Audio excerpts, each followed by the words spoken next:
오늘 우리가 읽은 말씀에는 요한이 기록한 바 자신의 복음서의 마지막 사건을 기록한 내용을 담아내고 있습니다. 우리가 계속해서 함께 살펴보고 있듯이 요한복음은 한 가지 특징을 가지고 있습니다. 예수께서 어떤 기적을 베푸셨는가, 어떤 말씀으로 사람들을 가르치셨는가 하는 것들을 기록하면서도 예수의 연설을 다른 복음서보다 훨씬 더 길게 기록하고 있다는 특징, 그리고 예수와 사람들 사이의 대화를 굉장히 길게 기록하고 있다는 특징을 가지고 있다는 것을 우리는 요한복음 전체를 통해 함께 살펴보았습니다. 오늘 우리가 읽은 이 말씀 요한복음의 마지막 부분이자 요한이 기록한 마지막 사건이지요. 이 사건 역시 예수와 베드로 사이에 이루어졌던 대화를 굉장히 길게 기록하고 있습니다. 예수께서 어떻게 공적으로 활동하시고 공적으로 말씀하셨는가, 공적으로 부활하신 후에 나타내셨는가 하는 것을 기록하기보다 굉장히 사적인 내용이 아닌가 하는 생각을 해보게 됩니다. 베드로와 예수 사이에 이루어진 대화의 내용을 길게 기록하고 있기 때문입니다. 그런데 오늘 우리는 이 대화를 통해 베드로의 엉뚱한 모습을 발견하게 됩니다. 오늘 우리가 읽은 말씀 앞에 있는 내용에는 우리가 잘 알고 있는 내용이 기록되어 있지요. 예수께서 베드로에게 네가 다른 사람들보다 나를 더 사랑하느냐 질문하였을 때 내가 주님을 사랑하는 줄 주께서 아시나이다 하는 아마 동문서답에 가까운 내용을 기록하고 있는 것이 아닐까 하는 생각을 해보게 됩니다. 왜냐하면 예수께서는 네가 나를 아가페하느냐라고 질문하셨으나 베드로는 내가 당신을 필레오합니다라고 대답했기 때문입니다. 조건 없이 나를 사랑하느냐는 질문에 우정으로 당신을 사랑한다고 대답했던 베드로, 그러나 세 번째 만에 베드로는 내가 당신을 아가페합니다, 조건 없이 사랑합니다 라고 고백하게 되지요. 이 고백을 한 후에 예수께서 베드로에게 이렇게 말씀하십니다. 우리 읽지는 않았지만 18절을 한번 읽어보도록 하겠습니다. 18절입니다. 내가 진실로 진실로 내게 이르노니 내가 젊어서는 스스로 띠뛰고 원하는 곳으로 다녔거니와 늙어서는 내 팔을 벌리리니 남이 내게 띠띠우고 원하지 아니하는 곳으로 데려가리라 라고 말씀하셨습니다. 네가 지금까지는 너 스스로 원하는 곳으로 다녔지만 이후의 너의 삶, 이후가 언제입니까? 내가 당신을 아가페합니다 하고 고백한 그 진실된 고백이 예수께 고백되어진 그 순간 이후로부터는 이제 다른 사람이 내게 띠띠우고 다른 사람이 원하는 것으로 너를 이끌어 갈 것이다 라고 말씀하셨다는 것이죠. 여러분, 이것이 가리키는 바가 무엇입니까? 네가 원하는 것이 아니라 다른 사람이 원하는 것으로 너를 이끌어 갈 것이다. 참 감사하게도 요한은 그것이 무슨 의미인가 하는 것을 우리에게 말해주고 있죠. 19절 제가 읽어드리겠습니다. 이 말씀을 하심은 베드로가 어떠한 죽음으로 하나님께 영광을 돌릴 것을 가리키심이러라. 이 말씀을 하시고 베드로에게 이르시되 나를 따르라 하시니 라고 되어 있어요. 결국 남이 베드로에게 띠띠어 남이 원하고자 하는 대로 데리고 가겠다는 말이 어떤 말입니까? 네가 어떻게 죽게 될 것인가? 죽음에 대한 예수의 말씀이시죠. 죽게 될 것이다. 그리고서는 예수께서 나를 따르라. 죽음의 길, 고난의 길, 희생의 길로 나를 따르라. 그러나 궁극적으로 부활의 길이요, 생명의 길이요, 영생의 길로 나를 따르라 하셨다는 것입니다.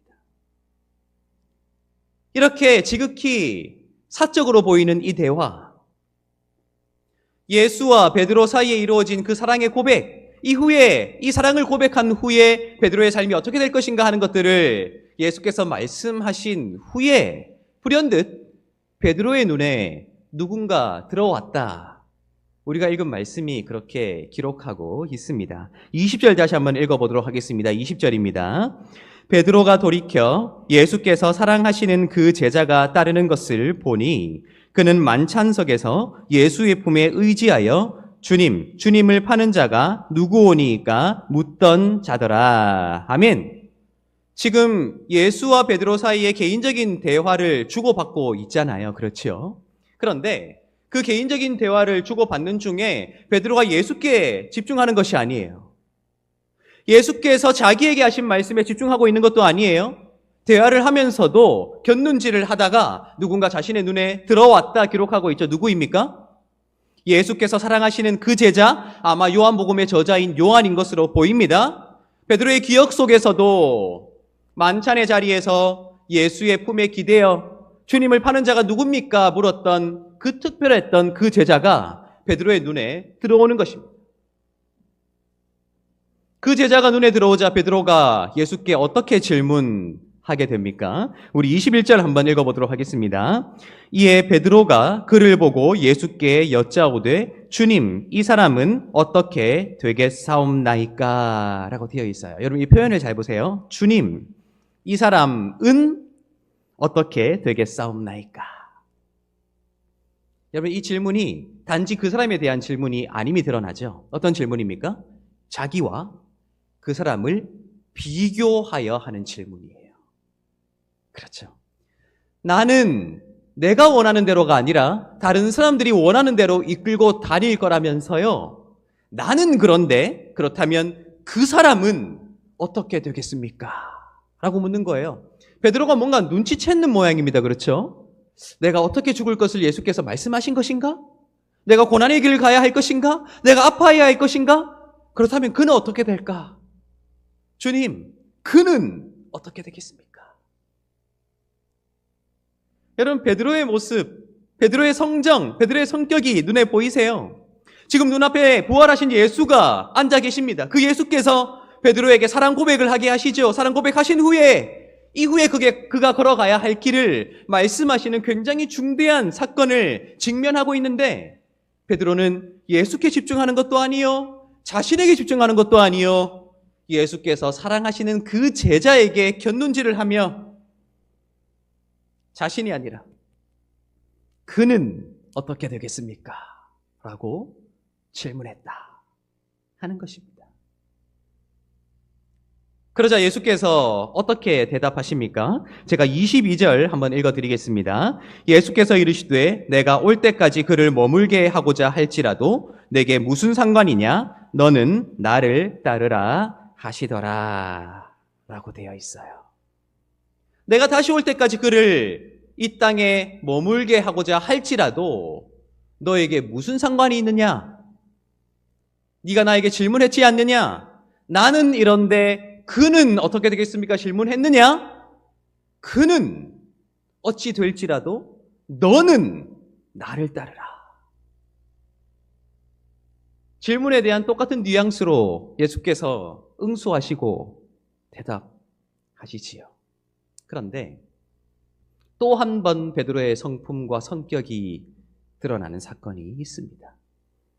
예수와 베드로 사이에 이루어진 이 사적이고 비밀스러운 대화 후에 베드로가 그 대화를 근거로 어마어마한 실수를 만들었노라 요한이 말하고 있지요. 우리 23절 한번 읽어보도록 하겠습니다. 이 말씀이 형제들에게 나아가서 그 제자는 죽지 아니하겠다 하였으나 예수의 말씀은 그가 죽지 않겠다 하신 것이 아니라 내가 올 때까지 그를 머물게 하고자 할지라도 내게 무슨 상관이냐 하신 것이러라 라고 되어 있어요. 내가 올 때까지 그를 머물게 할지라도 내게 무슨 상관이 있느냐 하신 말씀을 베드로가 오해했지요. 착각했지요. 자기 마음대로 성급하게 결론 내려 해석해버렸지요. 그래서 자기만 듣고 만 것이 아니라 나가서 그 말을 퍼뜨렸대요. 어떻게 해요? 그 제자는 죽지 않는다.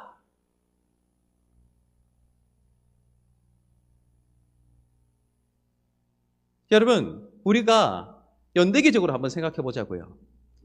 정확한 역사적인 연도를 따지기 전에 보편적으로 우리에게 알려진 연대를 한번 따져보자고요. 지금 예수께서 활동하신 시대가 서기 30년대로 알려져 있지요. 그렇지요. 그리고 요한복음이 기록된 시대가 언제입니까? 서기 90년대로부터 120년대 사이입니다. 지금 베드로와 예수 사이의 대화가 이루어진 것이 30년대라고 가정해 보십시오. 베드로가 이 대화 후에 나가서 소문을 퍼뜨렸습니다. 그 제자는 죽지 않는다. 그로부터 요한복음이 기록되기까지 최소한 60년이 흘렀습니다. 그렇죠? 그 60년이 흐르는 동안 요한이 이 복음서를 기록할 때까지 베드로가 퍼뜨렸던 그 오해와 소문이 요한이 이 복음서를 기록하며 해명해야 할 만큼 많은 사람들에게 영향을 주고 있었다는 거예요. 그러니까 그 제자였던 요한 스스로가 그것을 바로잡고 있는 것이죠. 베드로의 중대한 실수, 베드로의 성급함, 베드로의 섣부른 해석, 그 소문, 그 잘못을 60년이 지나 이미 베드로는 순교자의 반열에 올랐음에도 불구하고 요한이 그것이 어떻게 잘못된 소문인가 하는 것들을 수습하고 있다는 거예요. 그것이 아니다. 그가 죽지 않겠다는 말이 아니라 방점은 너에게 무슨 상관이 있느냐 하는 것에 방점이 찍혀 있다. 라고 요한이 바로잡아주고 수습해주고 있다 하는 것입니다. 여러분, 저는 오늘 이 말씀을 보며 한 가지 모습을 상상해 보았습니다. 사실 요한복음을 비롯하여 모든 복음서들은 제자들에 대해서 굉장히 평가가 인색합니다. 그들의 단점을 있는 그대로 다 기록하고요. 그들의 부족함도 있는 그대로 다 기록합니다. 왜냐하면 반면교사 삼으려고 했기 때문입니다. 놀랍게도 베드로의 최후의 실수이지요. 요한복음이 기록한 베드로의 마지막 실수이지요. 큰 오해를 불러일으켰고 60년이라는 시간이 지나는 동안도 수많은 사람들에게 오해하도록 만들었던 그 큰 실수. 요한은 놀랍게도 그 실수를 기록하면서 베드로를 비난하지 않습니다. 베드로가 성급했다고 평가하지 않습니다.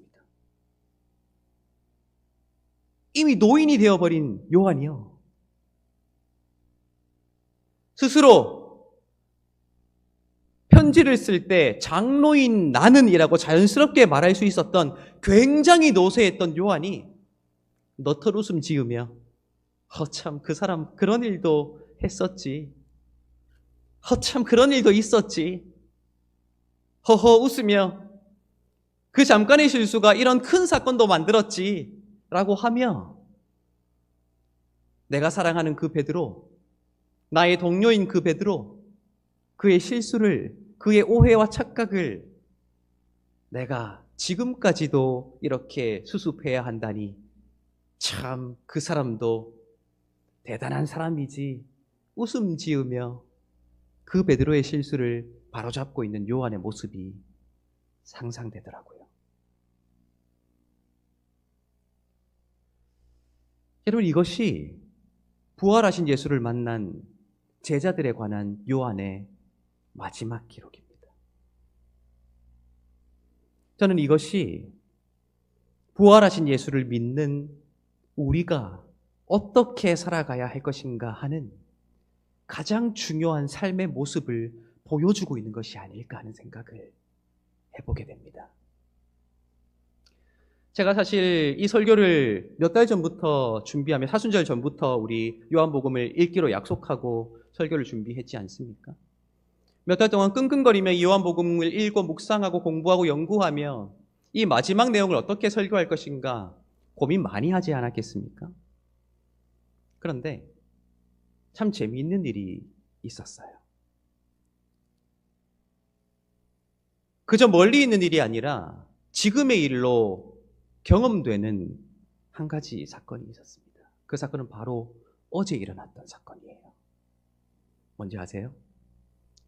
어제 석 달 만에 월삭기도회를 오랜만에 열었습니다.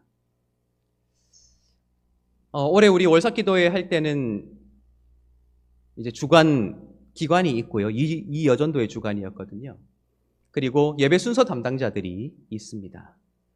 성경 봉독자, 대표 기도자, 또한 봉헌위원, 이렇게 위원들이 세워지는데요. 그 주보를 누가 만들었게요? 제가 만들었습니다. 고민을 하며 심혈을 기울여 제가 만들었습니다. 그리고 예배가 진행되는데 예배 순서 가운데 굉장히 중요한 순서죠. 하나님의 말씀을 봉독하는 순서가 있었고 그 성경 봉독자가 이미 주보에 기재되어 있었고 제가 그 주보를 만들었잖아요.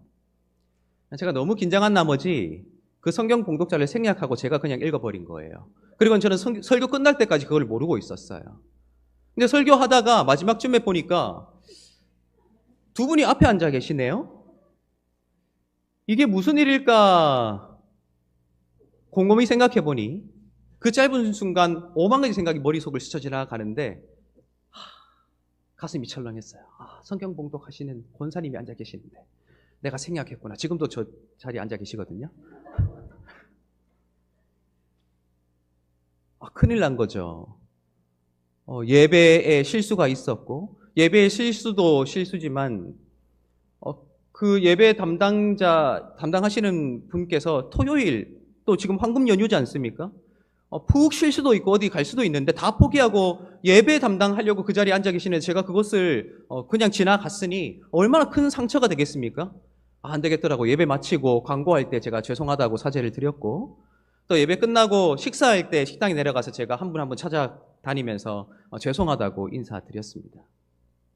물론 우리 권사님들 굉장히 선하시고 친절하셔서 괜찮다고 그렇게 말씀하셨지만 그 미안한 마음이 제가 어떻게 바로 스스로 해소될 수 있겠습니까? 어쩔 줄은 모르겠더라고요. 그런데 갑자기 한 권사님이 본인과는 상관없는데 제가 미안하다고 연신 고개를 조아리고 있는 그 자리에 오셔서는 어떻게 말씀하시냐면 나는 몇 달 만에 오랜만에 월삭기도회를 했더니 헌금을 준비해 놓고도 그 헌금을 가져올 생각조차 못했다. 오랜만에 하니까 이런 일도 있다. 그러시는 거예요. 여러분 근데 잘 생각해 보세요. 그 말씀은 굳이 안 해도 돼요. 그렇죠.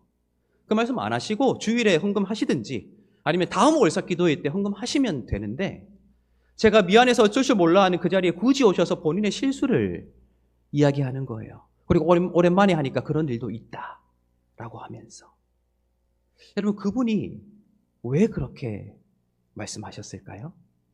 왜 그렇다 생각하세요? 누가 봐도 담임 목사가 실수했고요. 누가 봐도 저의 큰 실책이지요. 그런데 그분이 그 모습이 얼마나 안쓰러웠으면 그 실수의 방향을 자기에게 돌리려고 하는 거예요. 제가 너무 큰 위로가 되는 거예요. 너무 뭉클한 거예요.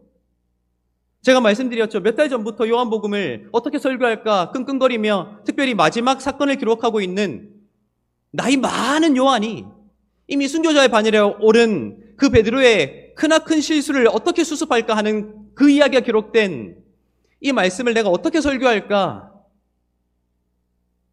고민했는데 보니 그 베드로의 이야기가 저의 이야기더라고요. 그리고 그 베드로처럼 실수 많은 저를 용납하는 요한의 이야기가 저를 사랑하는 여러분들의 이야기더라고요. 다른 무슨 말이 필요할까 하는 생각이 무척 많이 들었어요. 그 권사님 뿐이겠습니까? 젊은 나이에 담임 목사라는 위임 목사라는 중체대한 일을 맡아 이제 3년 차가 되었습니다. 3년을 다 채우지 못했죠. 여러분 제가 아무리 최선을 다해 준비하고 아무리 진지하게 일에 임한다고 한들 실수가 없을 수 있겠습니까? 아니요. 실수 많을걸요? 놓치는 것도 많을걸요? 그런데 그 실수를, 그 놓치는 것들을 문제라 생각하지 않고 덮어주는 우리 당회원들이 없다면 제가 이 자리에 서서 설교나 할 수 있겠습니까? 아니에요. 여러분들 모두 마찬가지죠. 목사들이 항상 착각하는 게 그거예요. 자기의 뛰어난 실력으로, 자기의 뛰어난 인품으로, 자신의 풍부한 지식으로 큰 일을 이뤄낼 수 있겠다. 착각하는 거? 아니에요. 자기만 모르는 자기의 부족함을 수습해주고 덮어주고 사랑하는 교인들이 없다면 목사는 아무것도 아닌 거예요. 제가 사택에 살고 있는데 사택에 총 3가정이 들어와 살고 있죠. 사택의 방음이 완벽하게 되진 않습니다. 그래서 아마 생활소음들이 이리저리 다 들릴 거예요. 그 모든 소음을 듣고 있는 우리 부목사님, 그 모든 소음을 듣고 있는 우리 권사님 가정, 그거 들으면서 하나하나 문제 제기하고 하나하나 불만 표출하고 하나하나 소문내고 다닌다 생각해 보십시오. 어떻게 되겠습니까? 다 모른 척하고요. 덮어주고요. 그럴 수 있다 생각해주는 누군가 있기에 어쩌면 저는 오늘도 뻔뻔하게 이렇게 설교할 수 있는 것이 아닌가 하는 생각을 해보게 된다는 거예요. 여러분, 요한복음의 마지막 사건이 이렇게 기록된 것은 우리에게 중요한 가르침을 주기 위해서입니다. 부활하신 예수를 만난 사람들이 살아가는 방식은 함께 살아가는 것이다. 함께 살아가는 것은 서로가 서로의 허물을 덮어주고 용서해주고 사랑해주고 그의 허물이 하나의 짐이라면 그 짐을 내가 대신 져주고 때로는 내가 억울하다 생각될 때에도 때로는 내가 비난받는다 생각될 때에도 누군가를 위해 그 억울함과 그 비난을 기꺼이 감수하는 그 노력과 희생이 부활하신 예수를 믿는 우리가 함께 살아가는 가장 중요한 방법이 아닌가 우리에게 가르쳐주고 있다 하는 것입니다. 부활절 세 번째 주일을 보내고 있지요. 우리 서로가 서로에게 그런 존재가 되어줄 수 있으면 좋겠어요. 나이 많은 요한이 뒤돌아놓고 생각해보니 그 사람 참 아직도 내가 수습해줘야 되네 허허허 했던 것처럼 우리도 언젠가 그런 날이 우리에게 올지도 모르겠어요. 그렇죠? 지금은 아직까지 젊고 지금은 아직까지 쌩쌩하지만 언젠가 희끗희끗한 머리로 그때 그 일을 추억하며 그때는 다툼의 근거였을지라도 그때는 상처의 근거였을지라도 지나놓고 생각해보니 참 재미있는 일이었다. 또다시 그 사람을 기억하게 하는 추억이었다 생각하게 만드는 시간들이 속히 올지도 모르겠어요. 그때일지라도 우리가 함께 서로를 아름답게 추억하고 기억하며 덮어주고 수습하며 함께 부활하신 예수와 승리하며 살아가는 것, 그것이 부활절을 보내는 함께 살아가는 우리의 삶이 아닐까 하는 생각을 해보게 된다는 것입니다.